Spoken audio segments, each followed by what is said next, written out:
तो स्वागत है आपका एक और नई वीडियो में। और इस वीडियो में मैं आपको बताने वाला हूँ क्योंकि मेरे पास एक कमेंट आई थी, उसके लिए मैं बहुत दिनों से वीडियो बनाने की कोशिश कर रहा था, लेकिन अब कमेंट भी आ गई तो मुझे बनानी पड़ेगी। और एक बंदा पूछ रहा है कि मुझे एक गाड़ी लेनी है और गाड़ी वो लेनी है जिसमें मैं चलानी सीख सकूँ और चला सीखने के बाद थोड़े दिन चला भी सकूँ। तो आप देख रहे हो मेरे पीछे खड़ी है टाटा नैनो और उसने लड़के ने क्या पूछा था कि मुझे मेरा कम से कम बजट है तो मुझे अच्छी एक ठीक सी गाड़ी लेनी है जिससे मैं चलानी सीख लूँ और उसके बाद जो है तो कुछ दिन चला भी लूँ। तो उसके लिए मुझे क्या करना पड़ेगा? अच्छे एक ठीक-ठाक से बजट में, मतलब ज़्यादा ना ज़्यादा कम ना बहुत ज़्यादा कम ही बजट है उसको बेचारे का। तो उसे सीखनी भी है, थोड़े दिन चलानी भी है। तो उसके लिए उसने पूछा था कि ऑल्टो 800 लूँ या फिर टाटा नैनो। तो ऑल्टो 800 में क्या है, वो भी बंद हो चुकी है और टाटा नैनो भी बंद हो चुकी है। तो अभी जो भी वो कन्फ्यूजन है ना उसका, वो हमें दूर करना है थोड़ा-सा। थोड़ा-सा हमें क्या डिफरेंट है और इसमें क्या डिफरेंट है। इंजन का तो सबको पता है, इसका थोड़ा छोटा है और उसका कितना बड़ा है, कितना छोटा है, वो फ़र्क कितना पड़ता है और बाकी सारी चीज़ें हम डिटेल में आज इसमें बात करेंगे, ठीक है? बाकी बात जो है गाड़ी के अंदर करते हैं क्योंकि बाकी बाहर से जो है थोड़ा डिस्टर्बेंस आ जाता है, बार-बार कुछ ना कुछ आ जाता है। तो चलिए शुरू करते हैं, मैं आपको बताता हूँ कि कमेंट क्या थी। कमेंट में लिखा था भाई ने कि मुझे एक न गाड़ी लेनी है, तो उसमें नैनो लूँ या फिर ऑल्टो लूँ, ठीक है? ये मेन क्वेश्चन था उसका। तो भाई देखो, ये चीज़ ना डिपेंड करती है आपके ज़रूरत के हिसाब से। आपको ज़रूरत क्या है और किस हिसाब से आप गाड़ी लेना चाहते हो। अब मैं आपको बता दूँ, अगर आप हो फर्स्ट टाइम वाले और आप गाड़ी सीखना चाहते हो, तो सीखने के लिए दोनों गाड़ी बेटर है। अगर आपके मेन पर्पज़ यही है बस मुझे गाड़ी सीखनी है, तो मेन क्या है, कोई-सी उठा लो, कोई दिक्कत नहीं है। डील कौन-सी मिल रही है सही, सस्ती कौन-सी मिल रही है उसके ऊपर डिपेंड है। अच्छा, अब मेन बात आती है कि आपने जैसे पूछा अल्टो लूँ या नैनो लूँ। नैनो और अल्टो में सीखने के हिसाब से मैं बताऊँ आपको, गाड़ी तो दोनों में कोई दिक्कत वाली बात नहीं है। नैनो में एक बेनिफिट ये मिलता है कि आपको सामने जो है बहुत ही कम जगह मिलती है। जैसे आप ये देख सकते हो सामने के, जैसे यहाँ पे देखो, ये गाड़ी खड़ी हुई है और सामने ये इतने पॉज तक चला जाता है, ठीक है? ये सीखने वाले के लिए बहुत ज़्यादा बेनिफिट रहते हैं इसमें, तो इसके लिए बता रहा हूँ मैं आपको, ये फ़ायदेमंद होता है थोड़ा। अच्छा, ये उसमें थोड़ा-सा ज़्यादा बोनट आगे सामने होता है ना, इंजन सामने होता है, तो उसमें थोड़ा-सा ये चेंज रहता है। तो सीखने वाले के लिए बेनिफिट है नैनो में। दूसरा, मैं आपको बता दूँ कि नैनो में सीटिंग जो पोज़ीशन है वो थोड़ा ऊपर है। ऐसा लगता है आप एसयूवी गाड़ी में बैठे हो ऊपर। आप कभी अगर आपने नैनो में बैठे हो या नहीं बैठे हो तो बैठ के देखना, ऑल्टो के मुकाबले बहुत ही बढ़िया सीटिंग कैपेसिटी है, ठीक है? बैठने की मतलब जो पोज़ीशन है वो बहुत बढ़िया है। तो वो सारी चीज़ देखते हुए जो है हमें मतलब बढ़िया लगता है मामला, उसके मुकाबले, पहले के मुकाबले, कि ऑल्टो में अगर जा रहे हैं तो उस हिसाब से। अब मेन बात आती है कि वो पूछ रहा था क्या कौन-सी लें? भाई यही मैं बताने की कोशिश कर रहा हूँ कि क्या-क्या चीज़ें उसमें सही है। डिसीज़न आप ही लोगे, मैं सही और गलत बता सकता हूँ भाई, इसमें ये फ़ायदा मिलता है, उसमें ये फ़ायदा नहीं मिलता। सबसे पहली बात मैं आपको बता दूँ, नैनो की अच्छाई। नैनो की अच्छाई ये है, सीटिंग अच्छी है, सामने देखने में अच्छा मिलता है और जब आप चलाओगे ना तो उस टाइम पे आपको ज़्यादा तेल भी खराब नहीं होगा। उससे ज़्यादा माइलेज देती है जो ऑल्टो 800 आती थी, उस मामले में। और सस्ती मिल जाती है। सस्ती कितनी मिल जाती है? 30 से 40,000 रुपए से शुरू हो जाती है मिलनी मार्केट में, सेकंड हैंड। और मिलती कितने की है? ये मिल जाती है लगभग, ये मान लो आप, लास्ट 30-40,000 से स्टार्ट होके और 1 लाख तक मिलती है अभी भी। ये वो अलग-अलग मॉडल के ऊपर डिपेंड है, आप कौन-सा मॉडल ले रहे हो, कौन से साल का ले रहे हो, कितनी इसकी वैलिडिटी है, क्या कंडीशन है। तो वो आप देख लेना किस हिसाब से पड़ेगी। वैसे मैं जो सजेस्ट करूँगा आपको, अगर आप नैनो ले रहे हो तो आप लेना 2015, मतलब एक्सटी वर्ज़न लेना, जो जेन एक्स में आता था जिसकी डिग्गी भी खुलती थी, वो वाली। क्योंकि उसमें और पहले वाले में बहुत ज़्यादा फ़र्क है। मैंने दोनों चलाई है, 2012 या 13 वाला मॉडल जो था एलेक्स, वो भी चलाया। उसमें आवाज़ इतनी आती थी केबिन के अंदर बहुत ज़्यादा। इसमें बहुत कम आ रही है उसके मुकाबले और उसकी डिग्गी भी खुल रही है, ठीक है? तो उसमें बहुत सारे फीचर आपको वैसे भी मिल जाते हैं। सीखने के लिए आपको ये नहीं कि भई सीखना ही है। इसमें 2016-17 मॉडल लोगे तो उसमें बेनिफिट ये मिलेगा, 4-5 साल आप चला भी लोगे, ठीक है? फिलहाल के हिसाब से।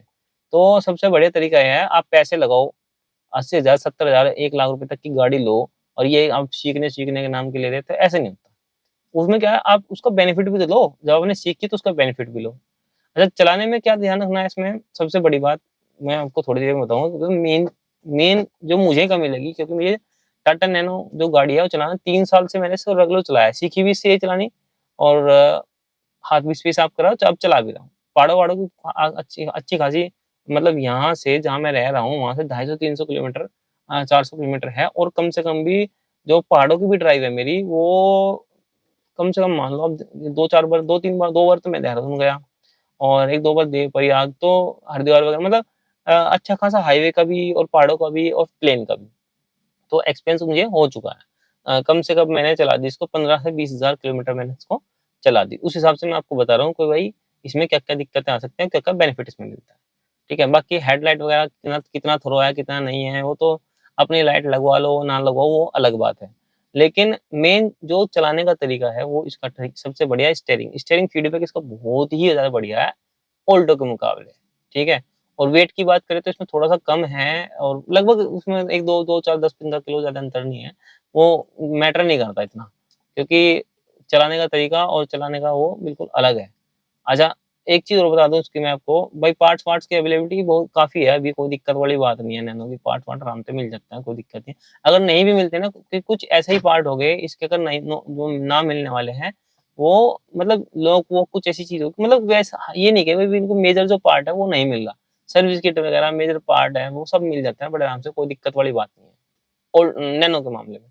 अब आते हैं ऑल्टो के मामले में, भाई ऑल्टो 800 जो है वो भी डिसकंटिन्यू हो चुकी है, और ये भी डिसकंटिन्यू हो चुकी है। ऑल्टो 800 जो है वो मतलब पार्ट्स तो उसके अवेलेबल है ही, अभी कोई दिक्कत वाली बात नहीं है। वो उसमें कोई सबसे जो मेन बात है, सीटिंग पोज़ीशन बहुत नीचे है, ठीक है? वो मुझे अच्छी नहीं लगती, मुझे पर्सनली वो अच्छी नहीं लगती। उससे क्या दिक्कत है मुझे, मतलब इसलिए अच्छी लगती है, वो नीचे को बैठती है, इसमें थोड़ा ऊपर बैठते हैं पोज़ीशन के हिसाब से, वो बहुत बढ़िया है इसकी। अच्छा, ऑल्टो की मैं बुराई नहीं करने का, वो चलने में बहुत स्मूथ है इसके मुकाबले। तो अब बात कर लेते हैं हम ऑल्टो की। ऑल्टो में क्या-क्या चीज़ बढ़िया मिलती है। देखो, एक तो उसका मीटर, मीटर बिल्कुल सेंटर में आते हैं यहाँ पे, इसका सेंटर में ना, इसको यहाँ साइड में आ जाता है। वो बहुत ठीक लगता है इसके मुकाबले, बाकी अपनी-अपनी चॉइस है। अच्छा, उसका जो बैठने का तरीका है वो थोड़ा नीचे है। किसी-किसी को ऐसे पसंद आता है कि भाई नीचे, जैसे बड़ी गाड़ियों में बैठते हैं, इस तरह बिल्कुल मिल के चले, ठीक है? हाईवे पे थोड़ा स्टेबल है वो, और अच्छी खासी स्पीड भी गेन कर सकती है इसके मुकाबले। उसमें बहुत बढ़िया चीज़ ये दे रखी है, फ्रंट में डिस्क ब्रेक दे रखे हैं। तो वो ब्रेकिंग-वेकिंग उसकी बहुत बढ़िया है, ठीक है? अब ब्रेकिंग की बात आई तो इसकी ब्रेकिंग बताऊँ मैं आपको। प्लेन में अगर आप चला रहे हो 60 से 70 किलोमीटर के हिसाब से, पर किलोमीटर के हिसाब से, तो कोई दिक्कत वाली बात नहीं। उससे ऊपर चलाओगे ना तो ब्रेकिंग आपको ये लगेगा वो है ही नहीं कतई भी, ठीक है? तो ब्रेकिंग इतनी कम होती है इस गाड़ी की, क्योंकि फ्रंट में भी ड्रम है और पीछे भी ड्रम है, तो दोनों में ड्रम ब्रेक है, तो मज़ा नहीं आएगा बिल्कुल भी। अच्छा, उसमें फ्रंट में डिस्क ब्रेक है, तो पहाड़ों में भी चला जाऊँगा ना, तो स्लोप से नीचे आता है तो उसमें ब्रेकिंग-वेकिंग करता है, तो इसमें मुझे बहुत दिक्कत आई। मैं जब मैं गया था वहाँ पे, तो मुझे बहुत ही ज़्यादा दिक्कत आती है इसमें नीचे करने में। बाकी जो ऑल्टो है 800 वाली, उसमें इतनी दिक्कत नहीं आनी, क्योंकि फ्रंट में डिस्क है, तो ब्रेकिंग बहुत अच्छी है इसके मुकाबले। और सबसे बड़ी बात, जो मुझे सबसे जबड़ा अंतर लगा, वो यही है, ठीक है? और चलाने में और वैसे करने में, भागने में, एक्सीलेटर देने में, वो कुछ ख़ास कम मुझे दिक्कत नहीं आई, क्योंकि पहली बार आप गाड़ी चला रहे हो तो, और सीख रहे हो, सीखने के बाद आप हाथ साफ़ कर रहे हो, तो उसमें भी कोई दिक्कत वाली बात नहीं है। मेन चीज़ है ब्रेकिंग। ब्रेकिंग इसकी बहुत ही बेकार है। इसमें हाँ, अगर डिस्क ब्रेक दे देते ना, तो भाई साहब मैं ये कह रहा हूँ आपको, ब्रेकिंग इतनी बेहतरीन हो जाती है इसकी, बहुत ज़्यादा। मेरे हिसाब से बहुत बढ़िया गाड़ी थी, अभी भी है, मैं चला रहा हूँ, अभी मैं निकाल नहीं रहा हूँ उसको, क्योंकि मैंने जब ली थी मैंने सोच के इसीलिए ली थी, क्योंकि मुझे कोई गाड़ी ऐसी चाहिए, सीखूँगा भी, और सीखने के बाद इसको कुछ दिन चलाऊँगा भी। लेकिन कुछ दिन नहीं, मैं इसे पूरा ही चलाऊँगा, पूरा लाइफ टाइम, जितना भी इसका लाइफ होगा तब तक चलाऊँगा, कोई दिक्कत वाली बात नहीं है। हाँ, इन फ्यूचर कुछ प्रोग्राम बनता है तो मैं अपडेट कर दूँगा, वो अलग बात है, लेकिन बहुत बढ़िया गाड़ी है। वैसे कोई दिक्कत वाली बात नहीं है, 4-5 बंदे आराम से आ जाते हैं। मैं पीछे 4 पिछली सीट पे 4 बंदे बिठा के मैं 150-200 किलोमीटर लेके गया आराम से, कोई दिक्कत वाली बात नहीं है। वैसे पीछे 3 और यहाँ पे 2 सामने, इस तरह से आ जाते हैं, लेकिन ये जो कागज़ों में इसके आरसी में मेंशन है वो 4 सीटर गाड़ी है। ये मुझे भी नहीं पता था। ये सबसे लास्ट में पता पता लगा मुझे, मतलब जब अभी थोड़े दिन पहले, कुछ दिन पहले। वैसे आप ध्यान करना, मैंने कुछ मतलब ये चीज़ें का ध्यान नहीं करा था। अच्छा, मैं लेने गया था एक्सट्रीम मॉडल, और मुझे मिला था कौन-सा? एक्सएम। तो वहाँ भी मैं कन्फ्यूज़ हुआ था, इतना मुझे जानकारी नहीं थी, तो मैं आपको बता रहा हूँ, बहुत ही देख के लेना, क्योंकि कुछ ख़ास ज़्यादा अंतर नहीं आता, सिर्फ़ 2-3 चीज़ अंतर आती है एक्सट्रीम में, एक्सएम में, अगर आपको नैनो लेनी है।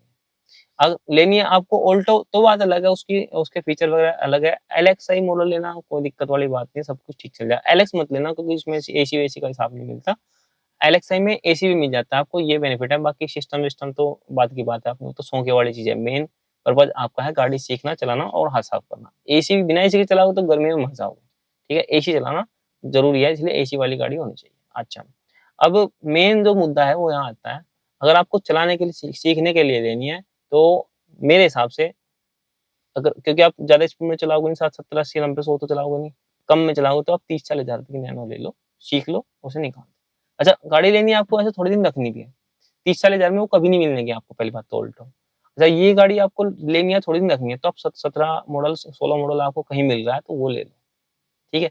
3-4 साल, आप 4 साल आप रख सकते हो बड़े आराम से उसको, अभी 2025 के बाद भी 4-5 साल से बड़े आराम से आप रख सकते हो। 5 साल आपने रख ली, उसके बाद आप बेच देना, कोई दिक्कत नहीं, 30-40 हज़ार फिर भी चल जाएँगे। नहीं, 70-80 हज़ार, 90 हज़ार या 1 लाख रुपए तक की गाड़ी आपको वो मिलेगी, ठीक है? अच्छा, 1.5 लाख से ऊपर गाड़ी को मत लेना, 1,10,000, 1,20,000 तक भी ले सकते हो, लेकिन वर्किंग कंडीशन पर डिपेंड करता है। एक 30 से 40 से ऊपर मत लेना। 1 लाख तक मिल रही है, 2017 मॉडल है, बढ़िया कंडीशन है, तो कोई दिक्कत नहीं, ये मानना आपको बहुत ही सोना गाड़ी मिलेगी, ठीक है? अच्छा, ऑल्टो की बात करें तो 1 लाख में आपको बिल्कुल खत्म मॉडल मिलेगा, लास्ट वाला, जो 1-2 साल मुश्किल से बचा होगा जिसका, ठीक है? तो ये भी ध्यान रखना आप।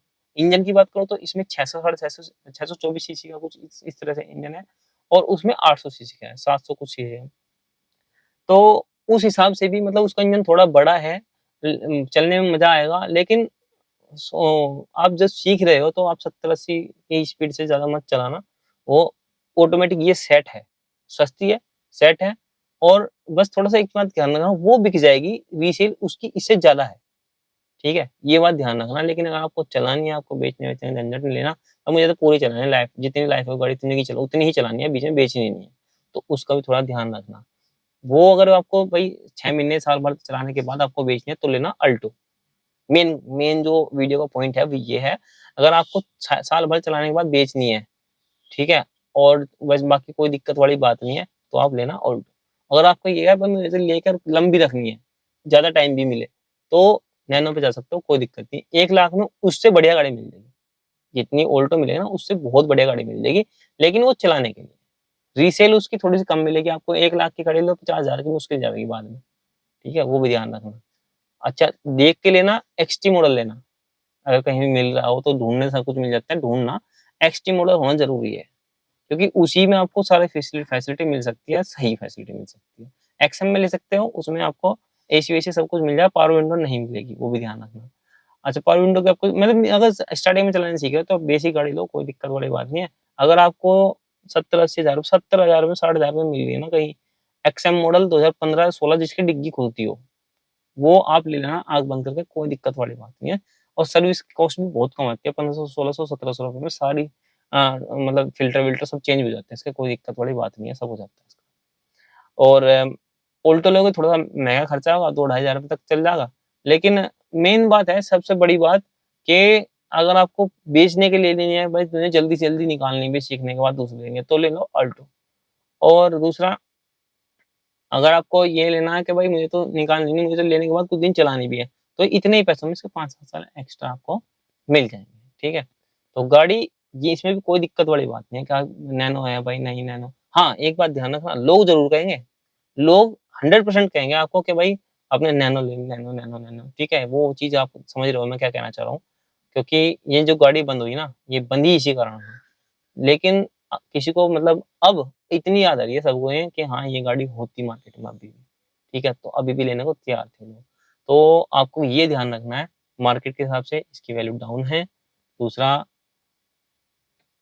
सबसे बड़ी बात, ब्रेकिंग, ब्रेकिंग इसमें थोड़ी-सी कम है। 50, 60, 70 चला दो कोई दिक्कत नहीं है। उससे ऊपर चलाओगे या पहाड़ों में जाओगे, तो उसमें बहुत ही देख के समझ के चलानी पड़ेगी। ब्रेकिंग बहुत ही ज़्यादा कम है, बहुत ही गंदी ब्रेकिंग है।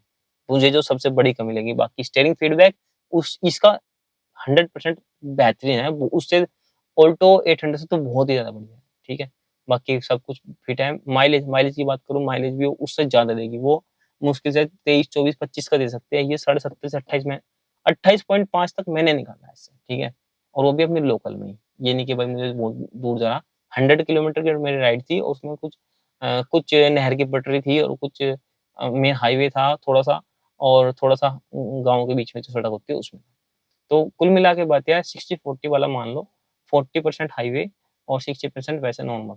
तो उस हिसाब से मुझे साढ़े 28 की माइलेज इसने दे रखी है, जो मैंने निकाल रखी है, और वो भी 3 बंदे थे इसके अंदर, और एसी चला था कम से कम उसमें 100 किलोमीटर में 10 से 15 किलोमीटर एसी चला था, लेकिन बाकी बिना एसी के थी।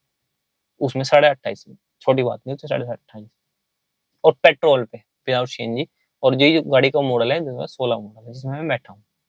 तो आई होप आपको समझ में आ गया होगा कि भाई कौन-सी गाड़ी आपको लेनी चाहिए। सस्ती-सस्ती मिल रही है ना तो ले लो, अगर आपको बेचनी है। 30,000 रुपए में भी नैनो मिल जाती है आज के टाइम में। तो वो ले लो, सीख लो, सीखने के बाद फिर 30,000 में दे दो। 30,000 में दो, 25,000 में दे दो, 20 में दे दो, 20 में तो तौल में ही चल जाएगी भाई साहब। तो ऐसा भी हो सकता है। ऑल्टो लोगे, ऑल्टो मिलेगी कम से कम 80,000 रुपए की, वो भी 2012-13 मॉडल जो खत्म हो चुका है। और वो फिर आप सेल करने जाओगे तो वही 50, मतलब लॉस उसमें ज़्यादा होगा इसके मुकाबले। ये भी बात ध्यान रखना। अगर आप इसको 5 साल के लिए ले रहे हो तो 2016-17 मॉडल लेना और वो बड़े आराम से इसको चलाना, सीखना, करना। 1 लाख रुपए के अंदर बड़े आराम से मिल जाएगी। ढूँढने से मिलेगी भाई, ये नहीं मिलेंगी। लोग बोलते कुछ और है, देते कुछ और है, वो भी देखना ध्यान से ध्यान से। मैंने जो लिया था, मैंने 3 साल पहले लिया था और मुझे 1,30 की मिल गई थी, ठीक है? ये भी मतलब 1,30 में सारा मतलब घर आ गई थी मेरे कंप्लीट, कागज़-वागज़ पे मतलब ट्रांसफ़र होके सब कुछ। अच्छा, अब आपको अगर लेनी है ऑल्टो, ऑल्टो अगर आप 15, 16, 17 मॉडल लोगे, तो कम से कम 2.5 लाख से ऊपर ही मिलेगी। 1 डेढ़ लाख रुपए की मुश्किल मिलेगी। उसका टाइमिंग के हिसाब से देखोगे आप कितनी मिलेगी, तो अगर 1 लाख रुपए के अंदर ही लोगे ना, तो 13-14 मॉडल मुश्किल मिलेगी, ठीक है? वो भी मिलेगी जिसके एंड बिल्कुल चल रहा हो, 1 ही साल रह रहा हो, मुश्किल से वो भी मिलेगी तो। अगर मिल गई तो बहुत बढ़िया बात है, 1 लाख रुपए में। तो भाई ये था आज का, ऑल्टो लेनी है या नैनो लेनी है उसका। वीडियो थोड़ी लंबी होगी क्योंकि बताने को तो और भी बहुत सारी चीज़ है इसमें, किसी दिन खुल के बात करेंगे, लेकिन फिलहाल के लिए इतना ही। अगर वीडियो अच्छी लगे तो वीडियो को लाइक कर देना। चैनल पे आप नए हो तो चैनल को सब्सक्राइब ज़रूर कर लेना, क्योंकि जो आपकी प्रॉब्लम होती है ना वो मेरे साथ शेयर करो, मैं इसको जो है सॉल्यूशन निकाल के आपको दे दूँगा। क्योंकि जितना मैंने जो मुझे एक्सपीरियंस है, जो मुझे पता है, उसका सॉल्यूशन मैं ज़रूर से ज़रूर निकालूँगा, तो जिससे आपको हेल्प हो सके। तो thanks for watching, bye bye, मिलते हैं एक नई वीडियो में, तब तक के लिए जय हिंद, जय भारत।